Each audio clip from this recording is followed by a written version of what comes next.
Essa é a parte número 2 do vídeo. Eu queria que vocês assistissem os links recomendados na descrição. Eu vou fazer o esforço de lembrar e pôr os links todos na descrição. É mais complicado fazer tudo isso pelo celular, mas eu quero que vocês assistam, tá? Irmãos católicos também, não esqueça, os irmãos aí evangélicos, compartilha para os irmãos católicos, porque eu quero que todos venham a conhecer as coisas que Deus está me ensinando e que eu aprendo através de outros irmãos, através da palavra de Deus, que é a melhor fonte de aprendizado, através de pesquisas e tudo mais, é um conjunto. Eu quero que todos os irmãos conheçam isso, todos quantos eu conseguir alcançar por essa ferramenta, tá bom? Então, por que eu falei, irmãos, que a geração mais importante é a geração dos apóstolos? Por que eu falei que Lucas foi o único que registrou isso? Se ele não tivesse registrado, a gente não teria acesso a essas informações. De fato, se a gente não tivesse acesso a essas informações, não saberíamos dessas maravilhas e também não existiria essa, entre aspas, mas não para todos os grupos, idolatria a Maria, porque existe uma idolatria a Maria. Primeiro, Maria não é intercessora de ninguém. Isso é doutrina de homem e não nasceu com o homem, nasceu com o diabo. Maria não é intercessora de ninguém. Segundo, ela não é a rainha da glória. Ela não está no trono de Deus. Não existe salmos que está falando de rainha da glória sendo Maria. Não existe texto onde fala que Maria intercede pelo homem. Não existe. Ela morreu assim como todos os outros e vai ter a mesma salvação que todos os outros. Qual é a diferença? A diferença é que ela gerou Cristo. Ela tem que ser considerada bem-aventurada dentre todas as nações.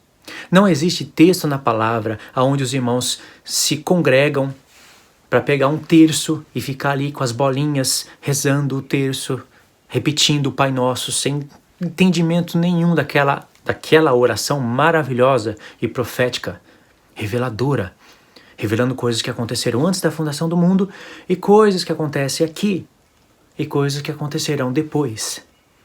Tudo naquela oração do Pai Nosso. Não existe texto nenhum, nada indicando que o homem deve participar de um chamado momento sublime, onde alguém levanta uma imagem de um sol e aí começa a tocar música e todos choram. Tudo isso vem do homem, influenciado pelo inimigo.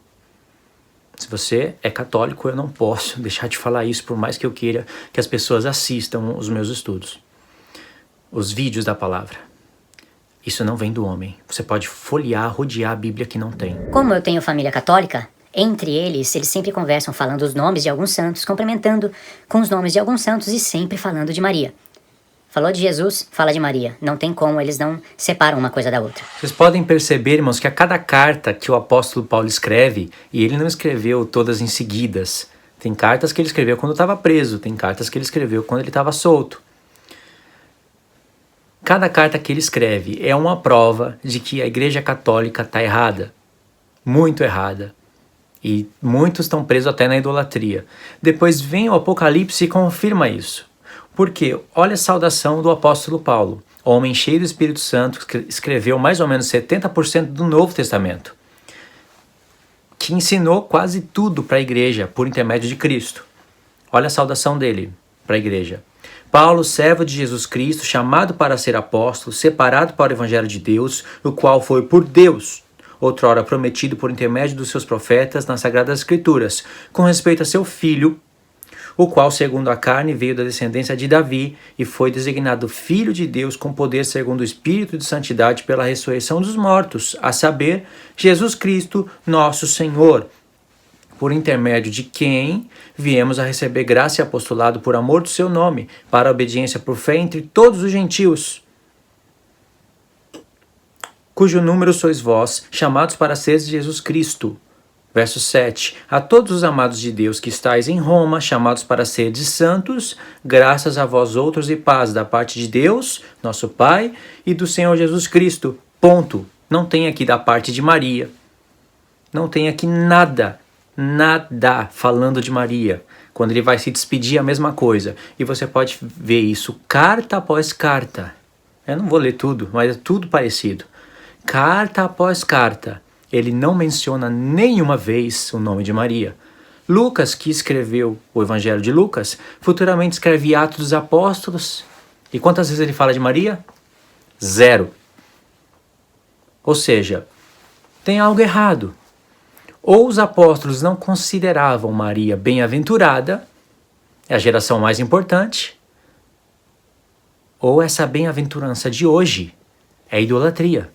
Porque católicos falam que evangélicos não consideram Maria bem-aventurada porque não falam dela, desprezam a mãe do Salvador. Na verdade, é tudo uma maluquice isso daí. É tudo coisa do coração duro, entenebrecido do homem. Você não vê nada, nenhuma discussão aqui sobre Maria. E nem por isso eles deixavam de considerar Maria bem-aventurada. Então o que acontece na Igreja Católica? Qual é o espírito que governa o povo lá dentro? O Espírito de Deus? Por que não falam coisas semelhantes aos apóstolos de Cristo? Não fazem coisas semelhantes aos apóstolos de Cristo? Por que se dividem e se autodenominam católicos, separando assim dos evangélicos? Poderia falar o mesmo dos evangélicos, mas o assunto aqui é falar da parte que é negativa na Igreja Católica. Então, irmãos, por que não estudam a palavra? Por que sustentam doutrinas de homens? Por que sustentam as raízes dos pais? Ninguém se prostra diante do ídolo. Ninguém adora ídolo, é só uma reverência, homenagem. Mas por que os apóstolos não fazem isso? Por que você faz isso? Isso vai te diferenciar no quê? Se você deixar de fazer, você vai estar faltando aonde? O assunto nem é sobre os gestos que estão lá dentro, que são reverenciados. O assunto é sobre as falas, as afirmações. Eu já vi padres falando, o que tem de imagem na casa de Deus? Deus colocou um monte de imagem na sua casa, Arca da Aliança, Menorá. Tudo isso, para quê? Para que fazer isso? Para que torcer a palavra assim?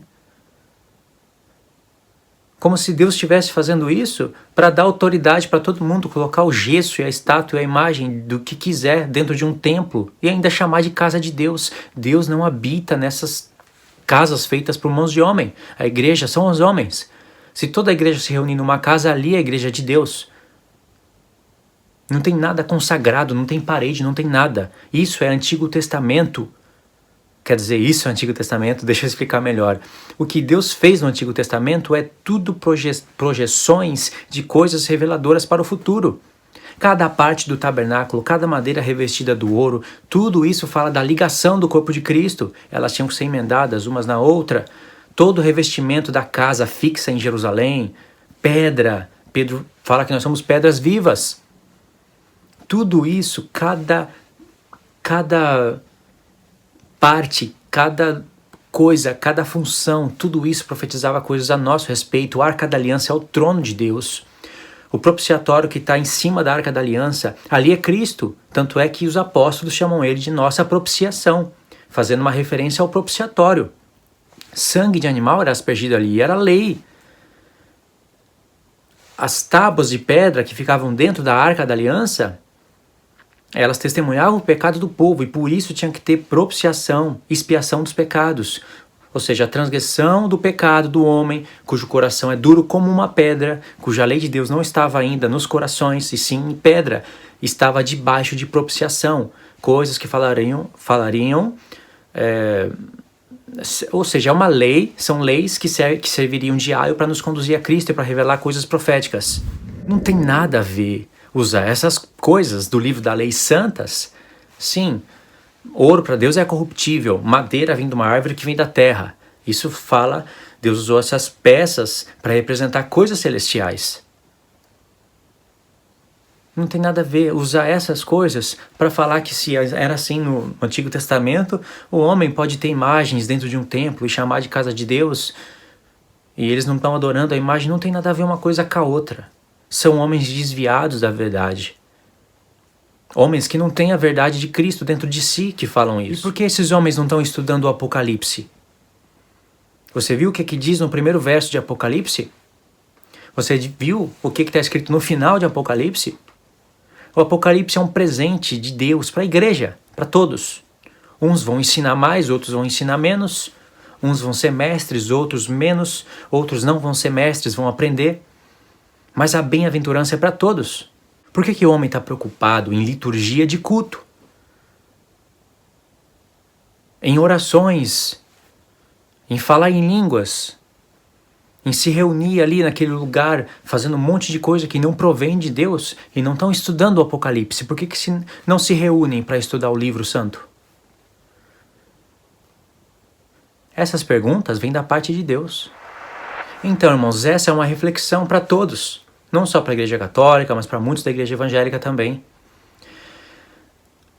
Eu vou ver se eu consigo gravar, ainda essa semana, um vídeo contando a minha experiência dentro da Igreja Católica e como Deus fala com pessoas lá dentro, mas para tirar de lá de dentro, não para permanecer lá dentro. E como Deus fala com pessoas dentro da Igreja Evangélica para tirar lá de dentro e não para permanecer lá dentro. Mas nesse vídeo eu vou explicar, porque se eu terminasse aqui, pastores e pessoas que congregam iria falar que eu estou induzindo a todas as pessoas deixarem as congregações, a parar de ir para a igreja, que não tem mais pastor, que tudo é doutrina de homem, que ele é o que está certo. Vai chover de comentários, iria chover, né? Eu estou minimizando isso. Se vier comentário aí, é a pessoa que está sendo infiel e está torcendo as minhas palavras de propósito. Iria ter pessoas falando isso, eu não estou falando de nada disso. Eu estou falando que Deus separa pessoas dentro desses lugares para ensinar a palavra dele. E eu fui uma delas. Você pode ser uma delas. Você não queria ensinar a palavra de Deus, fazer as pessoas terem paixão, vamos usar a palavra amor, é melhor, pela palavra de Deus e começar a querer viver ela e começar a querer entender os mistérios de Deus e começar a despertar outras pessoas? Você não queria ser uma pessoa assim? Ser cheio do Espírito Santo é ser cheio da palavra de Deus. Não é ser cheio de replepleden, como você vê nas igrejas evangélicas. Isso não é nada de ser cheio do Espírito Santo. Por isso que eu quero fazer um vídeo contando o meu testemunho e muitas coisas que eu observei dentro desses dois lugares. Tá bom, irmãos? Eu sei que Deus vai estar tirando um povo separado para Ele, para esse povo receber azeite de ouro. Porque o azeite de ouro vai parar na mão das duas testemunhas. Nós não vamos ter muito tempo. Dias maus estão por vir, piores do que esses que vocês estão vendo na internet. Então por isso que Deus está com pressa e está derramando o conhecimento dele, a doutrina dele, como chuva que rega a erva. Deus fala, cai a minha doutrina como chuva que rega a erva. Ele está derramando a doutrina dele sobre o seu povo. Tá bom, irmãos? Então eu vou finalizar esse vídeo aqui e eu vou ver se eu consigo deixar os links prometidos aí na descrição. E quando eu gravar esse vídeo contando meu testemunho dentro da Igreja Católica e depois dentro da Igreja Evangélica, eu vou deixar o link aí na descrição também, tá? Fica na paz de Cristo, Deus abençoe e até os próximos estudos. Não esqueça de compartilhar esses vídeos, tá bom?